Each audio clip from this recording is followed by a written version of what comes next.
students, this video is sponsored by Virgin Mary Higher Secondary School Ujjain. Today we will start class 9th Social Science chapter 12 Democracy. In this chapter we will study concept of democracy, meaning and definition. यानी कि जो हमारा democracy प्रजातंत्र है उसकी meaning पढ़ेंगे और उसकी डेफिनेशन यानी परिभाषा भी हम पढ़ेंगे। सेकंड रहेगा फंडामेंटल प्रिंसिपल ऑफ डेमोक्रेसी। जो हमारी डेमोक्रेसी है उसके सिद्धांत या प्रिंसिपल्स कौन कौन से हैं। टाइप्स ऑफ डेमोक्रेसी, प्रजातंत्र के प्रकार क्या है। फीचर्स ऑफ डेमोक्रेसी, उसकी विशेषताएं क्या हैं। और merit and demerit of democracy, इसके जो डेमोक्रेसी है उसके गुण और दोष क्या होते हैं। Let's we start concept of democracy, meaning and definitions. प्रजातंत्र की अवधारणा, अर्थ और परिभाषा। कि आप सभी जानते हैं कि एडमिनिस्ट्रेटिव सिस्टम यानी कि जो शासन व्यवस्थाएं होती हैं वो बहुत अलग अलग तरह की या विभिन्न प्रकार की हैं। उनमें डेमोक्रेसी जो है मोस्ट इम्पोर्टेंट मानी गई है। इसका मुख्य कॉन्सेप्ट यह है कि जो राज्य की संपूर्ण शक्ति यानी इंटायर पावर जो होती है उसका जो स्वामी होता है वो पब्लिक होती है। कोई पर्टिकुलर व्यक्ति, समूह या वंश यानी कि इंडिविजुअल, ग्रुप और डायनेस्टी नहीं होती। अतः जनता की जो पार्टिसिपेशन है वही डेमोक्रेसी का मूल आधार है। जिन डिसीजंस का प्रभाव सभी पर पड़ता है और उन डिसीजंस में सभी की भूमिका होती है। डेमोक्रेसी के इनिशियल पीरियड में चूँकि पॉपुलेशन भी कम थी और स्टेट का एरिया या बाउंड्री भी बहुत कम होने के कारण पूरी जनता यानी इंटायर पॉपुलेशन गवर्नमेंट से संबंधित जितने भी डिसीजंस होते थे या निर्णय होते थे उसमें पार्टिसिपेट करती थी। क्योंकि कम एरिया और कम पॉपुलेशन की वजह से छोटे स्टेट में यह लागू भी हो गया। ऐसा माना जाता है कि ग्रीस में सबसे पहले डायरेक्ट डेमोक्रेसी की शुरुआत हुई। प्रेजेंट में स्टेट का एरिया और पॉपुलेशन की दृष्टि से बड़े होने के कारण भी पब्लिक द्वारा डायरेक्ट डेमोक्रेसी संभव नहीं है। इसलिए पीपल या जनता द्वारा इनडायरेक्ट रूप से अपने रिप्रेजेंटेटिव के माध्यम से गवर्नमेंट की शक्ति का या पावर का उपयोग करते हैं। प्रेजेंट में जो डेमोक्रेसी है वो इनडायरेक्ट रूप से पब्लिक रिप्रेजेंटेटिव के माध्यम से डेमोक्रेसी को संचालित किया जाता है। Democracy means system of governance, यानी कि जो डेमोक्रेसी यानी प्रजातंत्र का अर्थ एक ऐसी गवर्नमेंट सिस्टम से है जिसमें कि पब्लिक वेलफेयर यानी कि जनता ही सर्वोपरि है। डेमोक्रेसी का अर्थ केवल एक सिस्टम ऑफ गवर्नेंस यानी कि एक शासन प्रणाली तक सीमित नहीं है, यह स्टेट व सोसाइटी का एक रूप भी है। अतः यह स्टेट, सोसाइटी और गवर्नमेंट इन तीनों का मिक्सचर है। डेमोक्रेसी में पीपल जो है पावर टू रूल मतलब जनता को शासन करने का, टू कंट्रोल उस पर नियंत्रण करने का, एंड टू डिसमिस यानी उसे हटाने का अधिकार है। या दूसरे शब्दों में हम कह सकते हैं कि जो डेमोक्रेसी में जनता को शासन करने का, उस पर नियंत्रण करने का और उसे हटाने का भी पावर है। सोसाइटी के रूप में डेमोक्रेसी एक ऐसी सोशल सिस्टम है, एक ऐसी सामाजिक व्यवस्था है जिसमें इक्वलिटी, थॉट और बिहेवियर यानी जिसमें समानता का विचार और व्यवहार को प्रमुखता दी गई है। हर व्यक्ति की डिग्निटी यानी कि जो गरिमा होती है वह और सभी का बढ़ने के समान अवसर प्राप्त होते हैं। यह पूरे जीवन का एक मार्ग है। यह मूल्यों की या वैल्यूज़ की एक ऐसी सिस्टम है जिसमें कि प्रत्येक व्यक्ति के हितों को और हर व्यक्ति का विकास हो, इसका उद्देश्य माना गया है। इंडिपेंडेंस जो होता है यानी स्वतंत्रता जो है वह कॉम्पेटिबिलिटी यानी सामंजस्य और म्यूचुअल कॉर्पोरेशन यानी समरसता की कल्पना पर आधारित है। डेमोक्रेसी शब्द जो है वह ग्रीस लैंग्वेज के टू वर्ड्स डेमोस और क्रेटिया से मिलकर के बना है, जिसका अर्थ है पीपल यानी कि जनता और पावर यानी कि शक्ति, जिसका अर्थ एक ऐसी गवर्नमेंट सिस्टम से है जिसमें इसमें गवर्नमेंट की जो पावर होती है वो जनता के पास यानी पब्लिक के पास होती है और गवर्नमेंट का जो संचालन होता है वह भी पब्लिक या पीपल्स जो हैं वो खुद ही अपने रिप्रेजेंटेटिव के माध्यम से इनडायरेक्ट रूप से करते हैं। इसे ही लोकतंत्र या जनतंत्र भी कहा जाता है। इसकी कुछ डेफिनेशंस दी गई है। अरस्तु ने कहा है कि democracy is the rule of many, यानी कि प्रजातंत्र जो होता है वो बहुतों का शासन है। सेकेंड है अब्राहम लिंकन की। अब्राहम लिंकन ने has called democracy as a rule of the people, by the people and for the people.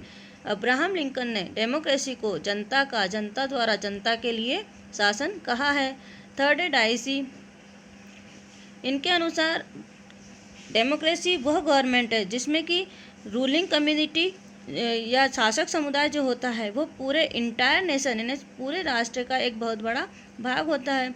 इसका मतलब यह है कि जो डेमोक्रेटिक सिस्टम है वह स्टेट वेलफेयर यानी कि राज्य के हितों से संबंधित है और इसमें व्यक्ति की इम्पोर्टेंस और उसकी स्वतंत्रता, फ्रीडम पर बल दिया गया है। साथ ही इसमें सोवर्निटी यानी कि स्टेट की सोवर्निटी, संप्रभुता को भी ध्यान में रखा गया है। नेक्स्ट है आपका फंडामेंटल प्रिंसिपल ऑफ डेमोक्रेसी, यानी डेमोक्रेसी के आधारभूत सिद्धांत कौन कौन से हैं। फर्स्ट है आपका क्लासिकल प्रिंसिपल ऑफ डेमोक्रेसी, यानी कि डेमोक्रेसी जो प्रजातंत्र होता है, लोकतंत्र, उसका शास्त्रीय सिद्धांत। इस प्रिंसिपल के अकॉर्डिंग जो गवर्नमेंट होती है उसका आधार ही पीपल की, जनता की सहमति होती है।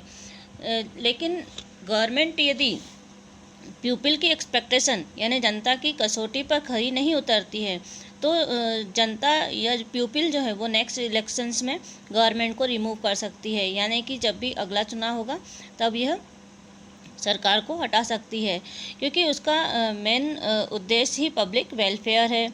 यह डेमोक्रेसी का जो है लिबरल प्रिंसिपल भी कहलाता है, यानी कि उदारवादी सिद्धांत भी कहलाता है, क्योंकि पीपल फ्रीडम और सोसाइटी सुपरमेसी यानी कि व्यक्ति की स्वतंत्रता और समाज की सर्वोपरिता पर इसमें बल दिया गया है।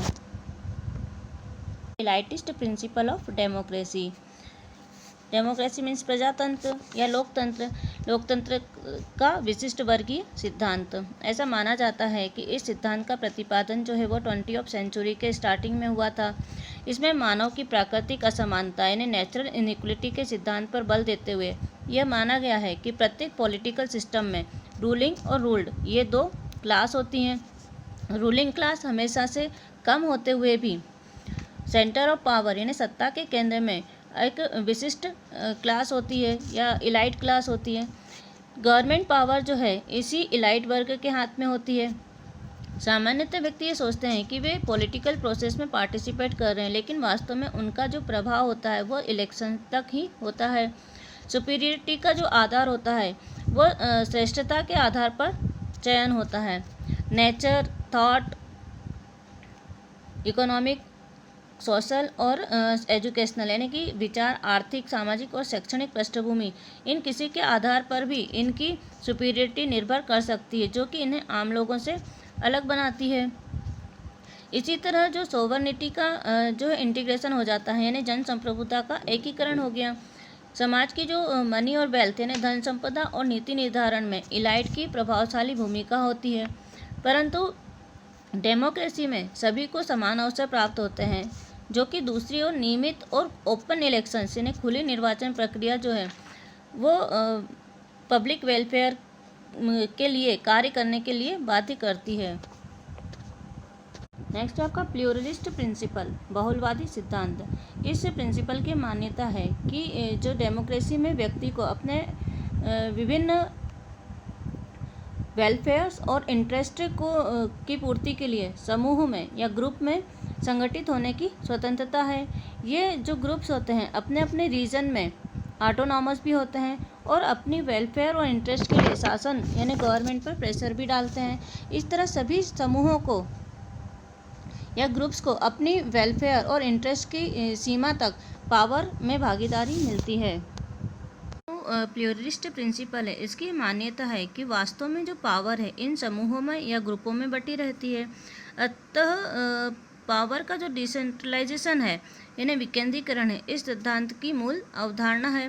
इसके अनुसार स्टेट जो है वो सुप्रीम पावर नहीं होता है, बल्कि डेमोक्रेसी में सोसाइटी के सभी ग्रुप पॉलिटिकल पावर में भागीदारी होते हैं। नेक्स्ट है आपका मार्क्सिस्ट प्रिंसिपल, मार्क्सवादी सिद्धांत। 19वीं सेंचुरी के बाद में साम्यवाद की विचारधारा के जो मॉडर्न प्रोपाउंडर हैं यानी कि आधुनिक प्रवर्तक कार्ल मार्क्स व लेनिन के विचारों पर आधारित है। इसमें डेमोक्रेसी का एक नया सिद्धांत सामने आया। रियल डेमोक्रेसी यानी कि वास्तविक प्रजातंत्र की स्थापना के लिए मार्क्सवादी जो हैं वो कुछ सजेशंस देते हैं। फर्स्ट है social ownership of means of production and distribution, उत्पादन और वितरण के जो साधन होते हैं उस पर समाज का स्वामित्व होना। सेकेंड है equal distribution of wealth and fulfilment of everyone's basic needs, संपत्ति का जो है समान वितरण, इन्हें इक्वल डिस्ट्रीब्यूशन करना और सभी की बेसिक नीड्स की को पूरा करना। फिर थर्ड है सभी के आर्थिक हित यानी कि इकोनॉमिक इंटरेस्ट समान होने के कारण किसी एक पार्टी के हाथ में कंप्लीट पावर टू एडमिनिस्ट्रेशन, किसी एक पार्टी के हाथ में पूरा शासन संचालन की संपूर्ण शक्ति देना।